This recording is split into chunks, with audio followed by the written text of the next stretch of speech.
നമസ്കാരം. ഡോക്ടർ ക്യൂവിലേക്ക് എല്ലാ പ്രേക്ഷകർക്കും സ്വാഗതം. ആശുപത്രിയിൽ അത്യാഹിത നിലയിലെത്തുന്നവരെ പ്രവേശിപ്പിക്കുന്ന പ്രത്യേകം സജ്ജമാക്കിയ മുറികളാണ് ICU അഥവാ ഇന്റൻസീവ് കെയർ യൂണിറ്റ്. പലപ്പോഴും പൊള്ളലേറ്റവരെയും ആക്സിഡന്റ് ആയവരെയും ഓപ്പറേഷന് വേണ്ടി സജ്ജമാക്കിയവരെയും ഒക്കെ ICUവിലാണ് ആദ്യം പ്രവേശിപ്പിക്കാറുള്ളത്. പക്ഷേ ICU എന്താണെന്നോ അതിന്റെ പ്രവർത്തനം എന്താണെന്നോ പലർക്കും വലിയ ധാരണയില്ല. ഇന്ന് ഡോക്ടർ ക്യൂവിൽ സംസാരിക്കുന്നത് ICUവിന്റെ പ്രവർത്തനത്തെക്കുറിച്ചാണ്. ഈ വിഷയത്തെക്കുറിച്ച് സംസാരിക്കാൻ തിരുവനന്തപുരം കിംസ് ഹോസ്പിറ്റലിലെ ഡോക്ടർ സുജിത് തോമസ് നമ്മോടൊപ്പം ചേരുകയാണ്. ഡോക്ടർ, സ്വാഗതം ഡോക്ടർ ക്യൂവിലേക്ക്.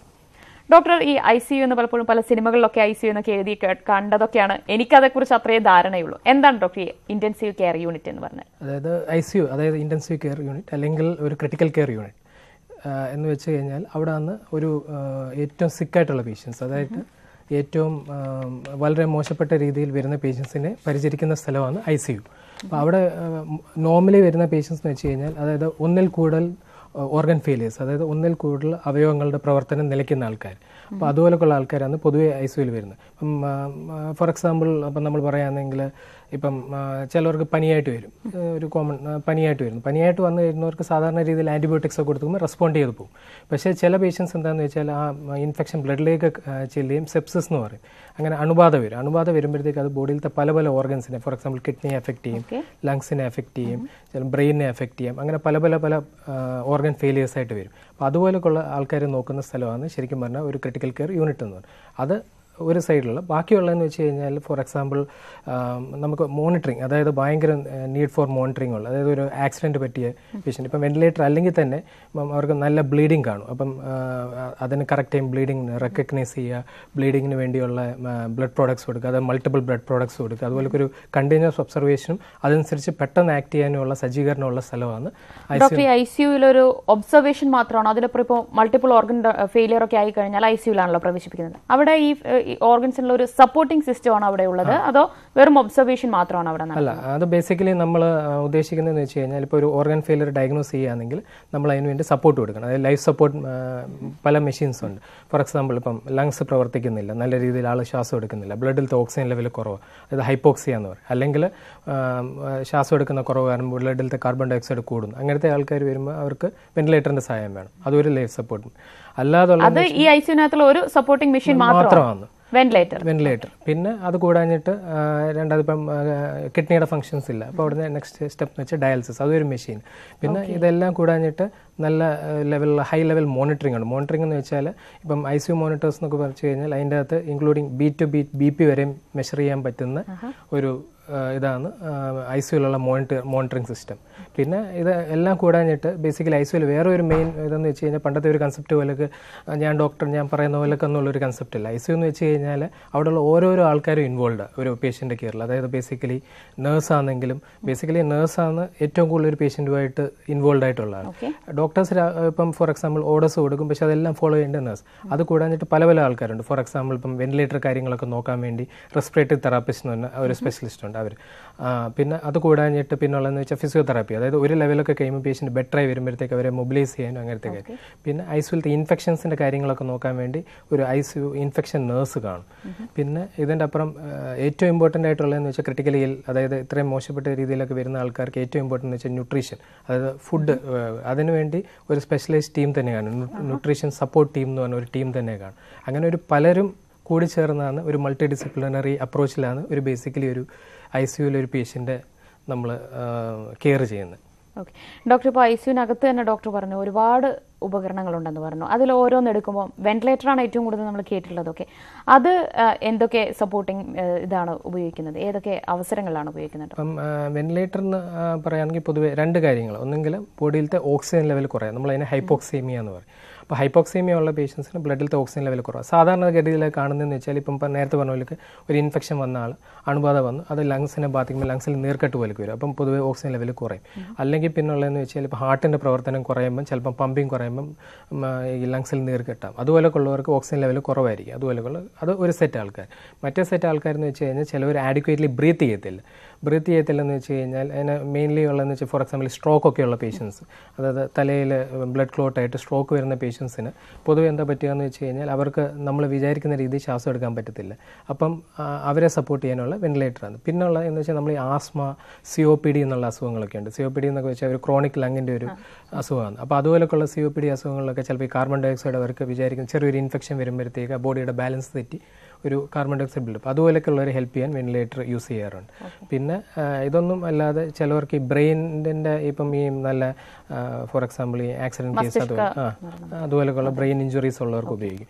പിന്നുള്ളതെന്ന് സ്വന്തമായി ശ്വസിക്കാൻ കഴിയാതെ സ്വന്തമായിട്ട് സപ്പോർട്ട് ബ്രീത്ത് ചെയ്യുകയാണെങ്കിൽ നമ്മുടെ ബോഡിയിലത്തെ ബാക്കിയുള്ള അവയവങ്ങൾക്കുള്ള ഒന്നും സപ്പോർട്ട് ചെയ്യാൻ പറ്റാത്തവർക്ക് വെന്റിലേറ്ററും കൂടെ ഹെൽപ്പ് ചെയ്യും. അത് ജസ്റ്റ് ഒരു അഡ്ജോയിങ് തെറാപ്പിയാണ്. ഡോക്ടർ അതിലേക്ക് വരെ ഒരു കോൾ ഉണ്ട്. ഹലോ ഹലോ, ഡോക്ടറോട് ചോദിച്ചോളൂ. ഓക്കെ, ഞാൻ ചെങ്ങന്നൂരിൽ നിന്ന് വിളിക്കുന്നത്. എന്റെ പേര് സിനി എന്നാണ്. ചോദിച്ചോളൂ സിനി. പറഞ്ഞു. എന്റെ ഗ്രാൻഡ് ഫാദർ സ്ട്രോക്ക് ആയിട്ട് ഇവിടെ ഒരു ആശുപത്രിയിൽ അഡ്മിറ്റ് ആണ്. ഇപ്പോൾ വെന്റിലേറ്ററിലാണ്. അപ്പം ഡോക്ടർ ഇന്ന് സംസാരിച്ചപ്പോൾ കുറച്ച് ദിവസമായി വെന്റിലേറ്ററിലായിട്ട് കഴുത്തിലൊരു ദ്വാരം ഇട്ട് വേറൊരു ഓപ്പറേഷൻ ചെയ്ത് വെന്റിലേറ്ററിൽ നിന്ന് അതിലോട്ട് മാറ്റാമെന്നാണ് പറയുന്നത്. അപ്പം അത് പേഷ്യന്റിന് എത്രമാത്രം അത് ബുദ്ധിമുട്ടുണ്ടാക്കും? അത് വലിയ ഓപ്പറേഷൻ ആണോ? എങ്ങനെയാണ് ഇതെന്താണ്? പേഷ്യന്റ് എന്താണ് സഹായിക്കുന്നത് ഒന്ന് പറഞ്ഞു തരാൻ പറ്റുമോ? ഇതിലോട്ട് മാറ്റുന്നതുകൊണ്ടുള്ള പ്രയോജനങ്ങൾ എന്താണ്? ഇപ്പം ഗ്രാൻഡ് ഫാദറിന്റെ ഏജ് എത്രയായി? 68 വയസ്സ്. 68 ഇയേഴ്സ്. അപ്പം പുള്ളിക്ക് ഇപ്പം എത്ര ദിവസമായി വെന്റിലേറ്ററിൽ കിടക്കുന്നത്? ഇന്നിപ്പം 6 ദിവസമായി. 2 ദിവസം കൂടെ നോക്കിയിട്ട് അവർ പറയാമെന്നാണ് പറഞ്ഞത്. പക്ഷേ റെസ്പോൺസ് അത് നമ്മൾ പൊതുവെ ICU ചെയ്യുന്ന ഒരു കോമൺ പ്രൊസീജിയർ. അതായത് ഒരു ആൾക്ക് അതായത് കുറേ ദിവസം കൂടുതൽ വെന്റിലേറ്റർ നോർമലി എന്ന് വെച്ച് കഴിഞ്ഞാൽ സാധാരണ നമ്മളൊരു കട്ട് ഓഫ് വെക്കുന്നതെന്ന് വെച്ചാൽ 10 തൊട്ട് 14 ദിവസം വരെയും ഈ വായിലത്തെ ട്യൂബ് കിടക്കുന്ന ആൾക്കാർക്ക് വെന്റിലേറ്റർ മാറ്റാൻ വേണ്ടി ചെയ്യുന്ന ഒരു സർജറിയാണ് ട്രക്കിയോസ്റ്റമി എന്ന് പറയുന്നത്. ട്രക്കിയോസ്റ്റമിയുടെ കാര്യമായിരിക്കും ആ ഡോക്ടേഴ്സ് പറഞ്ഞിട്ടുള്ളത്.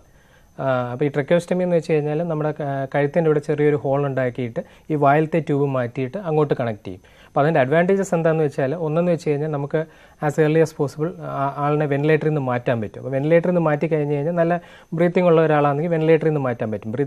വെന്റിലേറ്ററിൽ നിന്ന് മാറ്റി കഴിഞ്ഞാൽ അതിൻ്റെ ഗുണങ്ങൾ എന്താണെന്ന് വെച്ചാൽ പെട്ടെന്ന് നമുക്ക് ഡിസ്ചാർജും പ്രോസസ്സും ബാക്കിയുള്ള ICU അക്വേഡ് ഇൻഫെക്ഷൻസ് കുറവായിരിക്കും. അവർ പെട്ടെന്ന് ICU ഒന്ന് മൊബിലൈസ് ചെയ്യാൻ പറ്റും. അതാണ് അതിൻ്റെ ഒരു ഗുണമെന്ന് വെച്ച് കഴിഞ്ഞാൽ. അപ്പം നമ്മളിപ്പം ഇപ്പോൾ സ്ട്രോക്ക് പേഷ്യൻസ് ഒക്കെ ആണെങ്കിൽ ഇയർലി, അതായത് ഇപ്പോൾ 6 days ആയെങ്കിലും കുഴപ്പമില്ല, നമ്മൾ ഒരു 10 ദിവസത്തിനുള്ള ഇമ്പ്രൂവ്മെൻറ്റ് തോന്നത്തില്ലെന്ന് ആദ്യം തോന്നി കഴിഞ്ഞാൽ ഏർലി ആയിട്ട് ട്രക്കിയോസ്റ്റമി ചെയ്ത് കഴിഞ്ഞാൽ നമുക്ക് പെട്ടെന്ന് ICU നിന്ന് മാറ്റുകയും ബാക്കി വെന്റിലേറ്ററിൽ നിന്ന് മാറ്റാനും അത് ഹെൽപ്പ് ചെയ്യും. പിന്നെ നേരത്തെ ചോദിച്ചതുപോലെ ഇതൊരു വലിയ കോംപ്ലിക്കേറ്റഡ് പ്രൊസീജിയർ ഒന്നും അല്ല. ഇത് ചെറിയൊരു പ്രൊസീജിയറേ ഉള്ളൂ. കഴുത്തിൻ്റെ അവിടെ ചെറിയൊരു ഹോളുണ്ടാക്കി ICU ചെയ്യാം, അല്ലെങ്കിൽ OT കൊണ്ടുപോയി ചെയ്യാം. ഹാർഡ്ലി ഒരു 15-20 മിനിറ്റ്, വലിയ കോംപ്ലിക്കേഷൻസ് ഒന്നും ഇല്ലാത്തൊരു സർജറിയാണ് ഈ ട്രക്കിയോസ്റ്റമി എന്ന് പറയുന്നത്. ശരി ഡോക്ടർ, നമ്മൾ വെന്റിലേറ്ററിനെ കുറിച്ചായിരുന്നു പറഞ്ഞത്. ഒരു രോഗി അല്ലെങ്കിൽ ICU ഉള്ള ഒരു രോഗി സ്വന്തമായിട്ട് ബ്രീത്ത് ചെയ്ത് തുടങ്ങിക്കഴിഞ്ഞാൽ നമ്മൾ വെന്റിലേറ്റർ മാറ്റുമോ?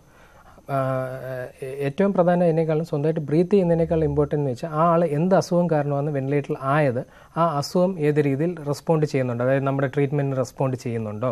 അതായത് ഇപ്പം ഫോർ എക്സാമ്പിൾ ഒരു ഇൻഫെക്ഷൻ അല്ലെങ്കിൽ ഹെഡ് ഇഞ്ചുറി ആയിട്ട് വരുന്ന ഒരാൾ, അപ്പം ആളിന് ബോധം കുറവായിരുന്നത് കൊണ്ടായിരിക്കും വെന്റിലേറ്ററിൽ കയറി. അപ്പം ബോധം ഇമ്പ്രൂവ് ആയി വരുന്നുണ്ടെങ്കിൽ എന്നിട്ട് നമ്മുടെ ബാക്കിയുള്ള കുറേ പാരാമീറ്റേഴ്സ് ഉണ്ട്, അതിൻ്റെ ആയിട്ട് ബാക്കി നമ്മുടെ ബ്രീത്തിങ് ലങ്സിന് ആ പവർ എടുക്കാൻ പറ്റുമെങ്കിൽ നമ്മൾ പതുക്കെ വെന്റിലേറ്റർ സപ്പോർട്ട് കുറച്ച് വന്നിട്ട് പതുക്കെ ട്യൂബ് മാറ്റുന്നതാണ് അതിൻ്റെ ഒരു സ്റ്റെപ്സ് ആയിട്ടുള്ളതെന്ന് പറയാം. അതെങ്ങനെയാണ് ഡോക്ടർ നമ്മുടെ ശരീരത്തിന് ഘടിപ്പിക്കുന്ന അതിൻ്റെ ഒരു രീതി എങ്ങനെയാണ് വെന്റിലേറ്ററിന്? വെന്റിലേറ്ററിന് നമ്മൾ വെന്റിലേറ്റർ എന്ന് വെച്ചാൽ ഒരു മെഷീനാണ്. ഒരു പേഷ്യൻ്റ് ഉണ്ടെങ്കിൽ അതിൻ്റെ ഇടയ്ക്ക് ഒരു കണക്ഷൻ വേണം. അതിന് നമ്മൾ സാധാരണ എൻഡോട്രക്കൽ ട്യൂബ് എന്ന് പറയും. അതായത് വായ്ക്കുള്ളിലേക്ക് ഒരു ട്യൂബ് ഇടും. ആ ട്യൂബ് ഡയറക്റ്റ്ലി ആളിൻ്റെ ലങ്സിലേക്കാണ് പോവുക. അതിൻ്റെ അപ്പുറത്തെ എൻ്റെ വെന്റിലേറ്ററോട്ട് കണക്ട് ചെയ്യും. അപ്പോൾ എന്നിട്ട് ആളിനെ നമ്മൾ സെഡേറ്റ് ചെയ്ത് വെച്ചേക്കും. ഇപ്പം എന്ന് വെച്ചാൽ വെന്റിലേറ്ററുമായിട്ട് ഒരു വലിയ സ്ട്രഗിൾ ചെയ്യാതിരിക്കാൻ വേണ്ടി വെന്റിലേറ്ററുമായിട്ട് ഒരു അക്കസ്റ്റംഡ് ആവാൻ വേണ്ടി ഒന്ന് സെഡേറ്റ് ചെയ്ത് വെച്ചേക്കും. അപ്പോൾ അത് കഴിയുമ്പോഴത്തേക്ക് ആ വെന്റിലേറ്ററാണ് പൂർണ്ണമായിട്ട് ആ ലങ്സിൻ്റെ പ്രവർത്തനം ഏറ്റെടുക്കും. ഡോക്ടർ, അപ്പോൾ അതായത് ഈ വെന്റിലേറ്ററിന്റെ സമയത്ത് ആ രോഗി പൂർണ്ണമായ അബോധാവസ്ഥയിലായിരിക്കും? അങ്ങനെയല്ല, നമ്മൾ ആ ആളിനെ ആദ്യം ജസ്റ്റ് നമ്മൾ ആ ട്യൂബ് ഇടാൻ വേണ്ടി ഒന്ന് സെഡേറ്റ് ചെയ്യും. പിന്നെ എന്താ വെച്ചാൽ സെഡേറ്റ് ചെയ്യുന്നത് വെച്ചാൽ ഉറങ്ങാനുള്ള മരുന്ന് കൊടുക്കും. എന്താ വെച്ചാൽ പൂർണ്ണമായ അബോധാവസ്ഥയിലല്ല. അത് കഴിയുമ്പോഴത്തേക്ക് അവർ അതിൽ നിന്ന് പതുക്കെ ഔട്ടായി വരും. അതായത് ആ സെഡേഷൻ്റെ എഫക്റ്റ് വീൻ ഓഫ് ആകുമ്പോൾ, പക്ഷേ അവർ ഭയങ്കര സ്ട്രഗ്ലിങ്, ഭയങ്കര പെയിന് അങ്ങനെയൊക്കെ ഉണ്ടെങ്കിൽ പിന്നെയും ചെറിയ രീതിയിൽ ഒരു സെഡേഷൻ കൊടുക്കേണ്ടി വരും വെന്റിലേറ്ററിൽ കിടക്കും. ചില വായിലൊരു ട്യൂബ് നമ്മുടെ ഈ ശ്വാസകോശത്ത് കിടക്കുമ്പോൾ അതൊരു ഇറിറ്റേഷനാണ് എപ്പോഴും. അപ്പോൾ അതിനുവേണ്ടി അതിനായി നീഡിലുള്ള പെയിനുള്ള മെഡിസിൻസോ അല്ലെങ്കിൽ ഒരു ചെറിയ രീതിയിലുള്ള ഉറക്കത്തിനുള്ള സെഡേഷൻ കൊടുത്താൽ കിടത്താറുള്ളൂ. ഡോക്ടർ പറഞ്ഞു ബ്രെയിൻ ഇഞ്ചുറീസ്, മറ്റ് ഇൻഫെക്ഷൻ ഒക്കെ ഉണ്ടെങ്കിൽ വെന്റിലേറ്റർ, അതല്ലാതെ മറ്റെന്തൊക്കെ പ്രശ്നങ്ങളുണ്ടെങ്കിൽ നമ്മൾ പിന്നെ പറഞ്ഞതെന്ന് വെച്ച് കഴിഞ്ഞാൽ ഈ ലൈക്ക് COPD, ആസ്മ എന്നൊക്കെയുള്ള അസുഖങ്ങളിൽ ഇപ്പോൾ അവരുടെ പൊതുവെ അതിന്റെ ഒക്കെ ഒരു സിവിയർ സ്റ്റേജിൽ മാത്രമല്ലേ വേണ്ടിയുള്ളൂ. സിവിയർ സ്റ്റേജിലൊക്കെ അതും നമ്മൾ വെന്റിലേറ്റർ ഈ പറഞ്ഞ ട്യൂബ് ഇടുന്ന അല്ലാതെ അത് നമ്മൾ പറയുന്ന ഇൻവേസീവ് വെന്റിലേഷൻ, വായിക്കകത്ത് ട്യൂബ് ഇട്ടിട്ട്. പിന്നെ ചില പേഷ്യൻസിന് നമ്മൾ അത് ഇല്ലാതെ നമ്മൾ സാധാരണ ഓക്സിജൻ മാസ്ക് അല്ലാതെ ഒരു NIV എന്ന് പറയും, അത് നോൺ ഇൻവേസീവ്, അത് വായിക്കകത്ത് ട്യൂബ് ഇടാതെ നമ്മുടെ മുഖത്തോട്ട് ഒരു ലൈക്ക് നമ്മുടെ മുഖത്തോട്ട് ഒരു ഹൈ പ്രഷർ ഓക്സിജൻ ഡെലിവറി ചെയ്യുന്ന പോലെയൊക്കെ വെക്കും. അത് നോൺ ഇൻവേസീവ് വെന്റിലേഷൻ എന്ന് പറയും. അപ്പോൾ അതിന് ട്യൂബ് ഇടേണ്ട ആവശ്യമില്ല. അത് സാധാരണ നമ്മൾ COPD പോലൊക്കെയുള്ള പേഷ്യൻസിന് ചെയ്യും. പിന്നെ ഇപ്പം നമ്മൾ ഇപ്പം ഫോർ എക്സാമ്പിൾ ചില പേഷ്യൻസ് ഇപ്പം എൽഡർലി ആയിട്ടുള്ള ആൾക്കാർ ഇപ്പം ബൈസ്റ്റാൻഡേഴ്സുമായിട്ട് സംസാരിക്കുമ്പോൾ അവർ എത്രയ്ക്ക് വെന്റിലേഷൻ, ചിലപ്പോൾ ഒരു 80 years ഒക്കെ ആയാലും വെന്റിലേഷൻ വില്ലിങ് അല്ലെങ്കിൽ, പക്ഷെ നമുക്ക് തോന്നുന്നു ഇവർ ശരിയായി പോകാൻ ചാൻസ് ഉണ്ടെന്നുണ്ടെങ്കിൽ ചിലപ്പം ഈ NIV എന്ന് പറഞ്ഞാൽ നോൺ ഇൻവേസീവ് വെന്റിലേഷൻ വെക്കാറുണ്ട്. ഓക്കെ ഡോക്ടർ, ഈ വെന്റിലേറ്റർ അല്ലാതെ മറ്റെന്തൊക്കെയാണ് ലൈഫ് സപ്പോർട്ടിംഗ് മെഷീൻസ് ICUലുള്ള? പിന്നുള്ള ഡയാലിസിസ് ആണ് മെയിനായിട്ട് നമുക്ക് വേണ്ടി വരുന്നത്. ഡയാലിസിസ് വേണ്ടി വരുന്നതെന്ന് വെച്ചാൽ നമ്മൾ സാധാരണ കാണുന്ന പോലെയൊക്കെയുള്ള ഈ ക്രോണിക്കായിട്ട്, അതായത് കുറേ നാളായിട്ട് ഡയാലിസിസ് ഉള്ള പേഷ്യൻസ് എന്തെങ്കിലും പ്രശ്നമായിട്ട് വരുമ്പോൾ ഡയാലിസിസ് ചെയ്യും. പക്ഷേ നമ്മൾ കോമൺലി കാണുന്നതെന്ന് വെച്ചാൽ ഇപ്പോൾ ഫോർ എക്സാമ്പിൾ ഇൻഫെക്ഷൻ കാരണം അല്ലെങ്കിൽ ഒരു ആക്സിഡൻറ്റ് പറ്റി വരുമ്പം കിഡ്നിയുടെ ഫംഗ്ഷൻസ് കംപ്ലീറ്റ് ആയിട്ട് നശിച്ചു പോകും. അത് അക്യൂട്ട് കിഡ്നി ഇഞ്ചുറി എന്ന് പറയും. അത് സാധാരണഗതി എന്ന് വെച്ച് കഴിഞ്ഞാൽ അത് കുറച്ച് നാൾ കഴിയുമ്പോൾ ഇമ്പ്രൂവ് ആവുന്ന ഒരു സംഭവങ്ങളാണ്. അപ്പോൾ അതുപോലൊക്കെ ഉള്ളതിനാണ് നമ്മൾ സാധാരണ ഈ ഡയാലിസിസ് ICUവിൽ ഇനിഷ്യേറ്റ് ചെയ്യും. അതും പല വെറൈറ്റീസ് ഉണ്ട്. അതായത് നമ്മൾ സാധാരണ ഇപ്പം കേട്ടിട്ടുണ്ടെങ്കിൽ ഡയാലിസിസിന് ഇവർ ആഴ്ചയിൽ 2-3 ദിവസം പോയിട്ട് അത് പക്ഷേ ഒരു 2 മണിക്കൂർ 3 മണിക്കൂറുള്ള ഡയാലിസിസേ ഉള്ളൂ. പക്ഷേ ICUവിലത്തെ ഡയാലിസിസ് എന്ന് വെച്ച് കഴിഞ്ഞാൽ അതുപോലെ പറ്റത്തില്ല. അവർ ബ്ലഡ് എടുക്കുമ്പോൾ ചില BP ഒക്കെ കുറയാനും അങ്ങനത്തെ പ്രശ്നങ്ങളൊക്കെ ഉള്ളതും കൊണ്ട് നമ്മൾ സ്ലെഡ് എന്ന് പറയും. സ്ലെഡ് എന്ന് വെച്ചാൽ കുറച്ചുകൂടെ സ്ലോ ആയിട്ട് ബ്ലഡ് വലിച്ചെടുക്കുന്നത്. പിന്നെ അതിനേക്കാളും പുതിയ ഫോം വരുന്നിട്ടുണ്ട്, CRRT എന്ന് പറഞ്ഞാൽ. അതായത് കണ്ടിന്യൂസ് ആയിട്ട്, അതായത് 2 hours 4 hours ഒന്നുമല്ല, ഇത് 24 hours 48 hours കണ്ടിന്യൂസ് ആയിട്ട് ഡയാലിസിസ് ചെയ്തുകൊണ്ടിരിക്കും. പക്ഷേ അത് ഭയങ്കര ഒരു സ്ലോ പ്രോസസ്. ആ ഒരു സിറ്റുവേഷനൊക്കെ എപ്പോഴാണ് ഡോക്ടർ വരിക? അത് ഇപ്പം ഫോർ എക്സാമ്പിൾ ഇപ്പോൾ ഒരാൾ മൾട്ടി ഓർഗൻ ഫെയിലിയർ വന്നു, ആ ആളിനൊരു ഡയാലിസിസ് ചെയ്യുമ്പം BP ഒന്നും ഹോൾഡ് ചെയ്യത്തില്ല. ആ ആളിന് വളരെ ലോ ഗ്രേഡിലുള്ള ഒരു ഡയാലിസിസേ പറ്റത്തുള്ളെങ്കിൽ നമ്മൾ ഈ കണ്ടിന്യൂസ് റീനൽ റീപ്ലേസ്മെൻറ്റ് തെറാപ്പി എന്ന് പറഞ്ഞാൽ CRRT എന്ന് പറഞ്ഞാൽ ഇനിഷ്യേറ്റ് ചെയ്യും. അത് സ്റ്റാർട്ട് ചെയ്ത് കഴിഞ്ഞാൽ സാധാരണ ഒരു അങ്ങനെ നമുക്കത് ലൈക്ക് ഒരു ഫിക്സഡ് ടൈം പീരീഡ് ഇല്ല, പക്ഷേ പൊതുവേ ലൈക്ക് ഒരു 48 to 72 hours, അതായത് അതിൻ്റെ ഫിൽട്ടർ ക്ലോട്ട് ആവുന്നവരെയും അത് ഉപയോഗിച്ചുകൊണ്ടിരിക്കുക. അത് കഴിയുമ്പോഴത്തേക്ക് പിന്നെ വേണമെങ്കിൽ അപ്പോഴും ആളുടെ കണ്ടീഷൻ ബെറ്റർ ആയില്ലെങ്കിൽ നമുക്ക് പിന്നെയും പുതിയ ഫിൽട്ടർ വെച്ച് പിന്നെ അത് CRRT കണ്ടിന്യൂ. അങ്ങനെ മൾട്ടിപ്പിൾ ഓർഗൻ ഫെയിലിയേഴ്സ് വരുന്ന സിറ്റുവേഷൻസ് എപ്പോഴൊക്കെ ആയിരിക്കും ഡോക്ടർ? മെയിൻലി നമ്മൾ ICU കാണുന്നത് ഇൻഫെക്ഷൻ ആണ്, സെപ്സിസ് എന്ന് പറയും. ഇൻഫെക്ഷൻ എന്ന് വെച്ചാൽ സെപ്സിസ് എന്ന് പറഞ്ഞു കഴിഞ്ഞാൽ ബ്ലഡിൽ അണുബാധ വരും. ബ്ലഡിലേക്ക് അണുബാധ കയറി കഴിയുമ്പോൾ അത് പല പല ഓർഗൻസിനെ എഫക്റ്റ് ചെയ്യും. നേരത്തെ പറഞ്ഞ പോലെ ലങ്സിനെ ബാധിക്കാം, കിഡ്നിയെ എഫക്റ്റ് ചെയ്യാം, ആളുടെ ബോധം കുറയാം. അങ്ങനെ അന്ന് പിന്നെ ഉള്ളതെന്ന് വെച്ചാൽ ഹാർട്ട് പമ്പിങ് കുറയാം, BP കുറയാം. അപ്പം അതുപോലെയൊക്കെയുള്ള പേഷ്യൻസിനൊക്കെയാണ് ഈ മൾട്ടി ഓർഗൻ ഫെയിലിയർ എന്ന് പറയുന്നത്. Multi organ failure as A ഉള്ളൊരു നമ്മൾ പറയുകയാണെങ്കിൽ പ്രോഗ്നോസ് കുറച്ച് മോശം, പക്ഷേ പലരും നമ്മൾ ഭയങ്കര അഗ്രസീവായിട്ട് ICU ട്രീറ്റ്മെൻറ്റ് കാരണം പല പേഷ്യൻസും ഇമ്പ്രൂവ് ആയി പോകും. ഓക്കെ ഡോക്ടർ, ഡയാലിസിസ് പറഞ്ഞു, വെന്റിലേറ്റർ പറഞ്ഞു, ഇതല്ലാതെ മറ്റെന്തൊക്കെയാണ് ലൈഫ് സപ്പോർട്ടിംഗ് മെഷീൻസ്? പിന്നെ ലൈഫ് സപ്പോർട്ടിംഗ് മെഷീൻസ് എന്ന് വെച്ച് കഴിഞ്ഞാൽ ഇപ്പം ഫോർ എക്സാമ്പിൾ ഉള്ളതെന്ന് വെച്ചാൽ പിന്നെ ഒരു ഇപ്പോൾ ചിലവർക്ക് ഈ വെന്റിലേറ്ററും അല്ലെങ്കിൽ BP-ക്കുള്ള മെഡിസിൻസും ഒന്നും വെച്ചിട്ട് ചിലപ്പോൾ അവരുടെ ലങ്സും ഹാർട്ടും ഒന്നും ഇമ്പ്രൂവ് ആകത്തില്ല. അപ്പോൾ അതിൻ്റെയൊക്കെ ഒരു എൻ സ്റ്റേജ് ആയിട്ടുള്ള ഒരു പുതിയ തരം ട്രീറ്റ്മെൻറ്റ് ഓപ്ഷനാണ് ECMO എന്ന് വെച്ച്. അത് പൊതുവെ ഹാർട്ടിനോ അല്ലെങ്കിൽ ലങ്സിനോ, പക്ഷേ അതിൻ്റെ പ്രത്യേകത എന്ന് വെച്ചാൽ നമുക്ക് ഷുവർ ആയിരിക്കും റിവേഴ്സിബിൾ ഡാമേജ് ആണ്. അതായത് ആ ഉണ്ടായ സംഭവം നമുക്ക് റിവേഴ്സ് ചെയ്യാൻ പറ്റുന്നത്. ഫോർ എക്സാമ്പിൾ ഒരു ഇൻഫെക്ഷൻ ആയിരിക്കും, അല്ലെങ്കിൽ ഇപ്പം കോമൺലി ഇപ്പം ഉള്ളതാണ് വൈറൽ ന്യൂമോണിയാസ്, ഈ H1N1 ന്യൂമോണിയാസ് ഒക്കെ. അതുപോലെയുള്ളവർക്ക് ഓക്സിജൻ ലെവൽ ഭയങ്കര കുറവ്. നമ്മൾ കൺവെൻഷണൽ വെന്റിലേഷൻ, അത് സാധാരണ വെന്റിലേറ്റർ വെച്ച് ചിലപ്പം മാക്സിമം ട്രൈ ചെയ്താലും അവരുടെ ഓക്സിജൻ ലെവൽ ഇമ്പ്രൂവ് ആക്കാൻ പറ്റത്തില്ല. അപ്പോൾ അതുപോലെയുള്ളവർക്കാണ് ECMO എന്ന് പറയും, എക്സ്ട്രാ കോർപ്പോറിയൽ മെംബ്രെയിൻ ഓക്സിനേറ്റർ എന്ന് പറയും. അപ്പോൾ അതായത് നമ്മൾ ഈ ബൈപ്പാസ് ചെയ്യുന്ന പോലെയൊക്കെ തന്നെ ബോഡിയിലത്തെ ബ്ലഡ് പുറത്തേക്ക് എടുത്തിട്ട് അതിൻ്റെ അകത്തൊരു ഓക്സിനേറ്റർ, അതായത് ലങ്സിൻ്റെ പ്രവർത്തനം ഓക്സിനേറ്റർ ചെയ്തിട്ട് അത് തിരിച്ച് നമ്മുടെ ബോഡിയിലേക്ക് ആ ബ്ലഡ് പ്യൂരിഫൈ ചെയ്ത് അതിൻ്റെ ഓക്സിജൻ ആക്കി തിരിച്ച് ബോഡിയിലേക്ക് കൊടുക്കും.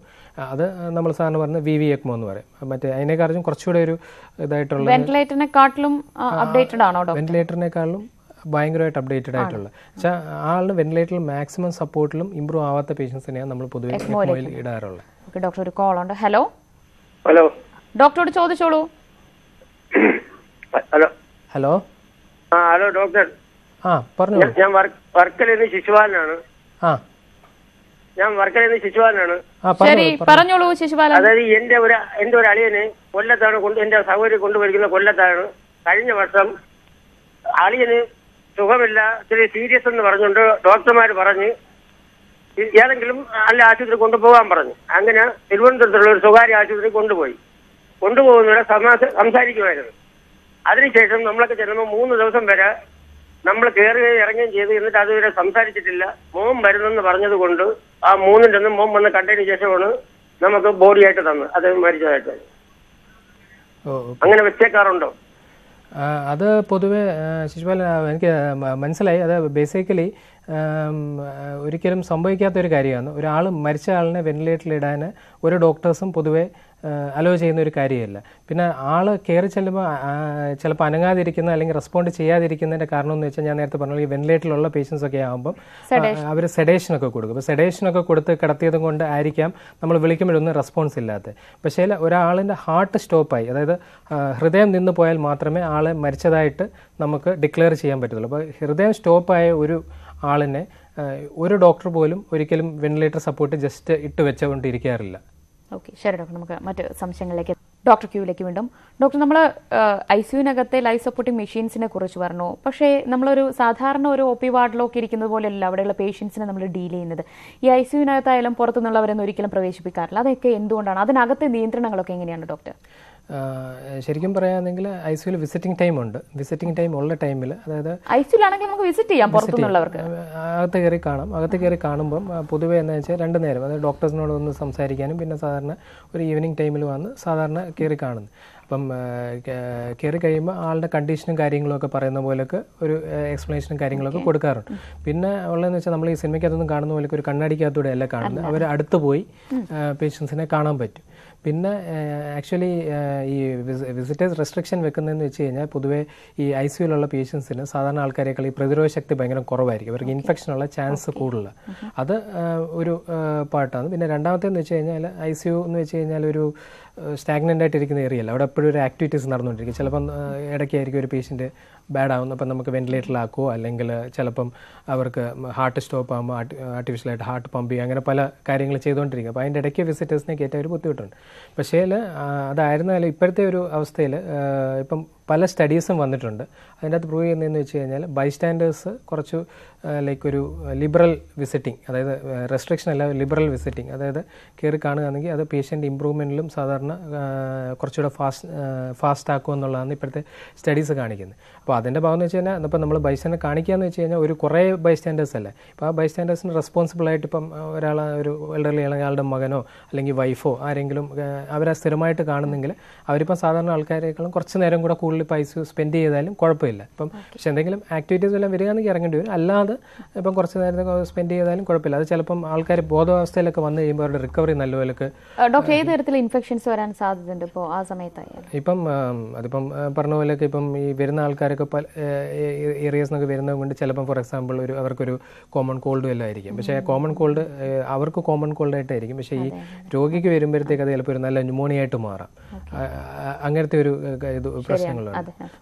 ഡോക്ടർ, അങ്ങനെയാകുമ്പോൾ ഇപ്പോൾ നമ്മൾ ഒരു ICU-ള്ള ഒരു രോഗിയെ വിസിറ്റ് ചെയ്യാൻ പോകുമ്പോൾ പുറത്തുനിന്നുള്ളവർ എന്തൊക്കെ ശ്രദ്ധിക്കണം? ICU-ന്ന് നമ്മൾ പൊതുവെ അങ്ങനെ ശ്രദ്ധിക്കേണ്ടതെന്ന് വെച്ചാൽ പൊതുവെ അസുഖങ്ങളുള്ളവർ കാണാൻ പോകണ്ട, അല്ലാത്തവർ. പിന്നെ ഇതാണ് രണ്ടാമത്തെ ഒരു ഇഷ്യൂ എന്ന് വെച്ച് കഴിഞ്ഞാൽ പൊതുവെ നമ്മൾ എപ്പോഴും പ്രിഫർ ചെയ്യുന്നതെന്ന് വെച്ച് കഴിഞ്ഞാൽ ഒരാൾ അല്ലെങ്കിൽ 2 പേരും മാക്സിമം. ഒരാളെന്ന് വെച്ചാൽ പറ്റത്തില്ല എന്ന് വെച്ചാൽ ചിലപ്പോൾ ഇപ്പോൾ ജോലിയുള്ള ആളാണെങ്കിൽ ആളിന് നിൽക്കാൻ പറ്റത്തില്ലായിരിക്കും. പക്ഷേ 1 ഒരു 2 3 അവർ മാത്രം എപ്പോഴും കയറിക്കൊണ്ടിരുന്നു കഴിഞ്ഞാൽ ആക്ച്വലി പേഷ്യൻറ്റും ഭയങ്കര കംഫർട്ടബിൾ ആയിരിക്കും. അതായത് കാണുന്ന ഡോക്ടേഴ്സിന് എല്ലാവർക്കും ഒരു കംഫർട്ടബിൾ ആയിരിക്കും. ഈ പല ആൾക്കാർ കയറുന്നതിനേക്കാളും കുറച്ച് ആൾക്കാർ ആ ഒരു രീതിയിലുള്ള എന്ന് വിചാരിച്ചിപ്പം കുറേ ദൂരെ നിന്നൊക്കെ വരുന്നവരെ കാണിക്കത്തില്ലെന്നല്ല, അവർക്കും കാണാം. ശരി ഡോക്ടർ, ഒരു കോൾ ഉണ്ട്. ഹലോ ഹലോ ഡോക്ടറോട് ചോദിച്ചോളൂ. Okay doctor. Hello hello doctor, ഞാൻ നേറ്റിങ്ങൽ വിളിക്കുന്നേ. എന്റെ ഒരു അപ്പച്ചന്റെ കാര്യം ചോദിക്കാൻ വേണ്ടിയായിരുന്നു. പുള്ളിക്ക് ഒരു വയറൽ വേദനയായിട്ട് നമ്മുടെ സ്വകാര്യ ഹോസ്പിറ്റലിൽ ഇവിടെ അടുത്ത് കൊണ്ടുപോയി.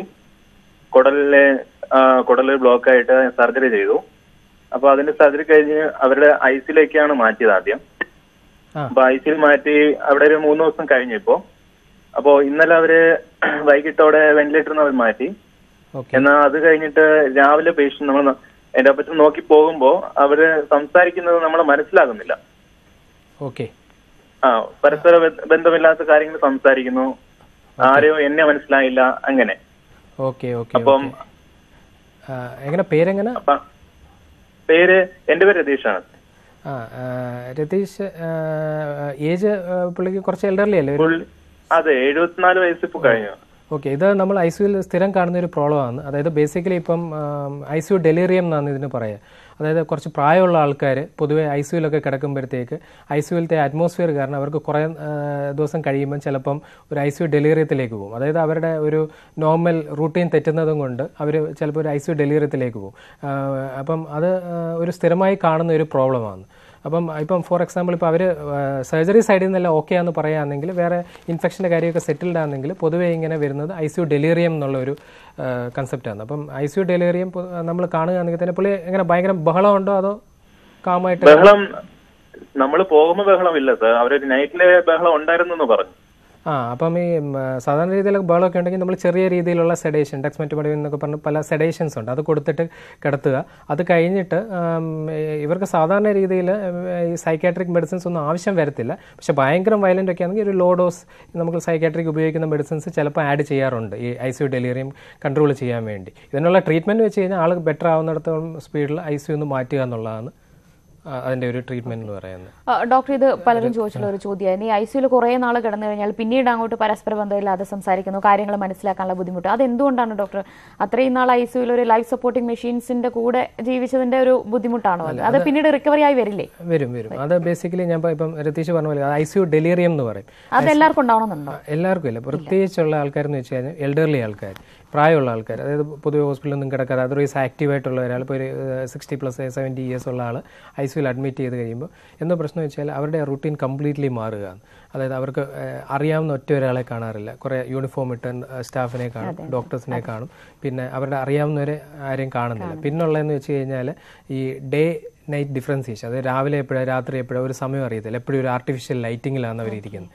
പിന്നെ ഉറക്കത്തിൻ്റെ കാര്യം, അവരുടെ ഉറക്കം കംപ്ലീറ്റ്ലി ഡിസ്റ്റർബ്ഡ് ആയിരിക്കും. അതായത് രാത്രി അവർ ചിലപ്പോൾ ഒരു 2 o'clock ഇട്ടായിരിക്കും ഉറങ്ങുന്നത്. അപ്പോൾ ഐസിയുവിലത്തെ റൂട്ടീൻ എന്ന് വെച്ച് കഴിഞ്ഞാൽ അവരൊരു ലൈക്ക് ഒരു 4 o'clock 5 o'clock ഒക്കെ ആകുമ്പോഴത്തേക്ക് പേഷ്യനെ ക്ലീൻ ചെയ്യും.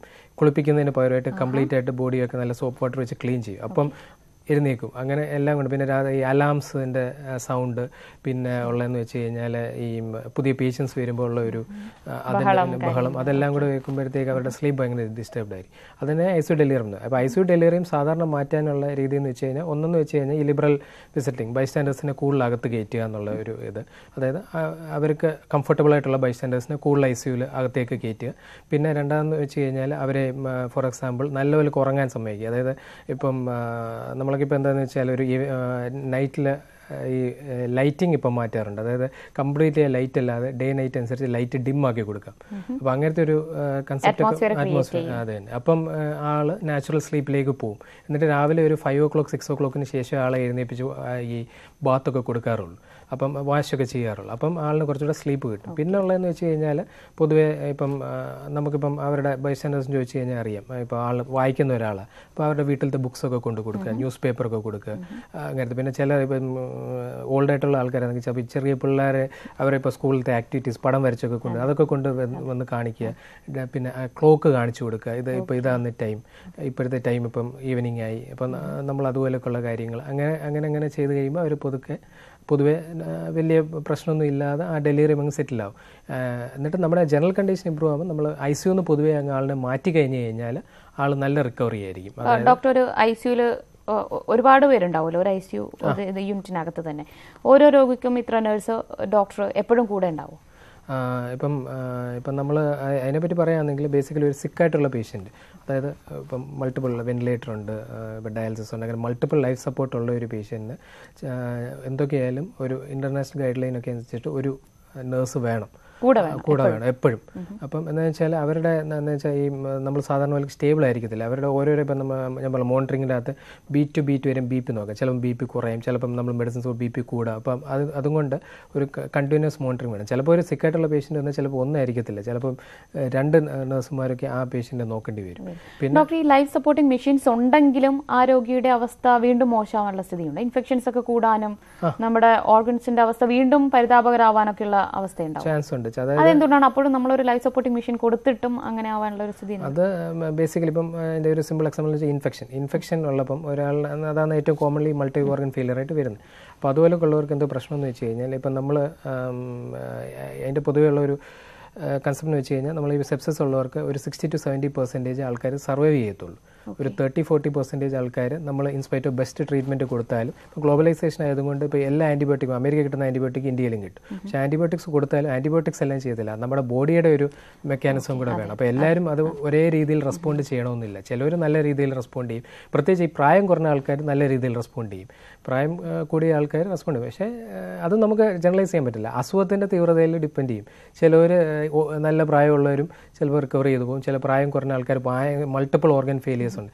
ഇപ്പം ഞാൻ പറഞ്ഞ പോലെ സെപ്സിസ് എന്ന് വെച്ചാൽ ബ്ലഡിൽ ഇൻഫെക്ഷൻ ഉള്ളപ്പോൾ തന്നെ 60 to 70%. പക്ഷേ അതിൻ്റെ കൂടെ ഓരോരോ ഓർഗൻ ഫെയിലിയേഴ്സ് ഉണ്ടെങ്കിൽ, അതായത് ഇപ്പോൾ ഓരോരോ ഓർഗൻ ഫെയിലിയർ അപ്പോൾ ആളുടെ രക്ഷപ്പെടാനുള്ള ചാൻസ് 10% കുറഞ്ഞു വരിക.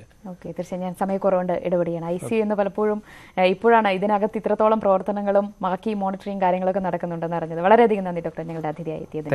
ഇന്നത്തെ ഡോക്ടർ ക്യൂ ഇവിടെ പൂർണ്ണമാവുകയാണ്. വീണ്ടും കാണാം. നമസ്കാരം.